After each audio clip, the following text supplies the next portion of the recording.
डरिए मत।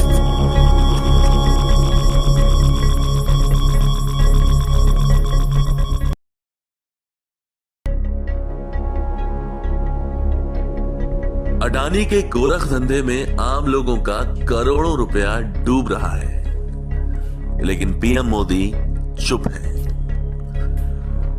लोगों के खून पसीने की कमाई बर्बाद हो रही है, लेकिन पीएम मोदी खामोश है। विपक्ष जनता की आवाज को सदन में उठाना चाहता है, उस पर चर्चा चाहता है, लेकिन मोदी जी पूरी कोशिश करेंगे कि पार्लियामेंट में अडानी जी का डिस्कशन ना हो जाए। उसका कारण आप जानते हैं। सियासी लालच कहिए या सत्ता खोने का डर, पीएम मोदी अपनी जिम्मेदारी और सदन में चर्चा दोनों से भाग रहे हैं। पिछले कई दिनों से देश के प्रधानमंत्री नरेंद्र मोदी जी इतने बड़े महाघोटाले पर खामोश हैं। जी हां, दुनिया की सबसे बड़ी पार्टी भारतीय जनता पार्टी, दुनिया की सबसे बड़ी पार्टी के नेता नरेंद्र मोदी जी दुनिया के सबसे बड़े घोटाले पर खामोश है। और खामोश इसलिए है कि यह घोटाला सिर्फ अडानी घोटाला नहीं है, यह घोटाला है मोदी अडानी घोटाला। और यह बात मैं इसलिए कह रहा हूं कि नरेंद्र मोदी जी के ही संरक्षण में सारे घोटाले और भ्रष्टाचार अडानी ने किया है। कैसे किया है?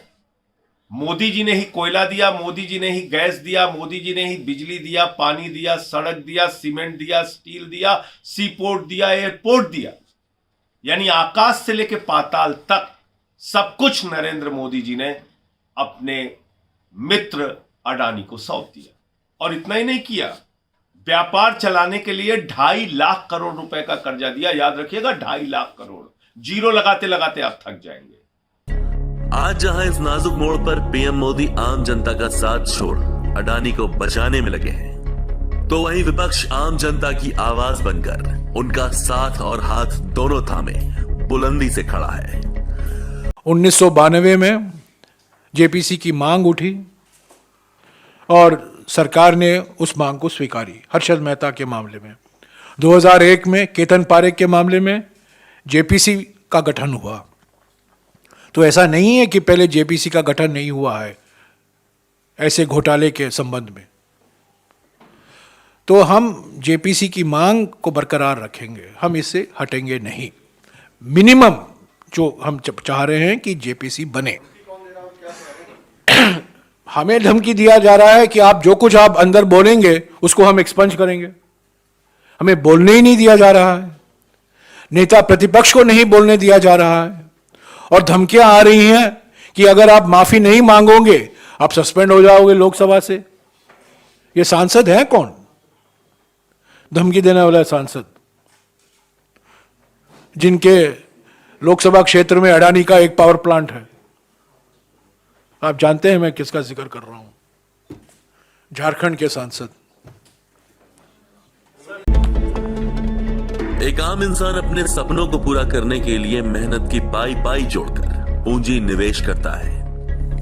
मोदी सरकार और उनके चुनिंदा मित्रों की नीयत से बिल्कुल बेखबर, इस उम्मीद में कि उसका पैसा और कल दोनों सुरक्षित होंगे, लेकिन उसे बदले में मिलता है धोखा और विश्वासघात।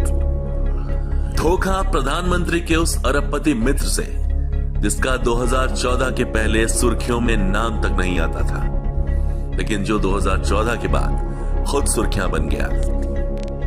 और विश्वासघात अपनी ही सरकार और अपने ही प्रधानमंत्री से, जो अपने ठग और बेईमान मित्र को बचाने के लिए करोड़ों भारतीयों के आंसुओं को नजरअंदाज कर रहे हैं, उनके सपनों से खिलवाड़ कर रहे हैं। मेरा सवाल ये था, आपने कहा धमकी दी जा रही है। राहुल गांधी के खिलाफ प्रिविलेज का नोटिस दिया निशिकांत दुबे ने, और बुधवार तक का समय है। क्या ये आप लोगों के ऊपर दबाव डाला जा रहा है कि राहुल गांधी या तो माफी मांगे या वो निलंबित होने के लिए तैयार है? राहुल गांधी माफी नहीं मांगेंगे क्योंकि उन्होंने कोई गलत काम नहीं किया है। हमारे नेता, लोकसभा के नेता अधीर रंजन चौधरी ने स्पीकर को खत लिखा है, और राहुल जी भी मैं समझता हूं लिखने वाले हैं। जो जवाब उनसे मांगा गया है वो जवाब देंगे। सर, राहुल गांधी ने कल वायनाड में कहा कि उन्होंने स्पीकर को चिट्ठी लिख करके सभी सबूत भी भेज दिए। हाँ, चला गया होगा स्पीकर को। वो लिखने वाले उनको उनसे मांगा गया था कि आप हम स्पष्टीकरण दें, वो स्पष्टीकरण देंगे। मित्र को बचा रहे। ऐसे में हम उनसे एक ही बात कहना चाहते हैं, आगे आइए, देश के प्रति अपनी जिम्मेदारी निभाइए, चुप्पी तोड़िए, चर्चा कीजिए, डरिए मत।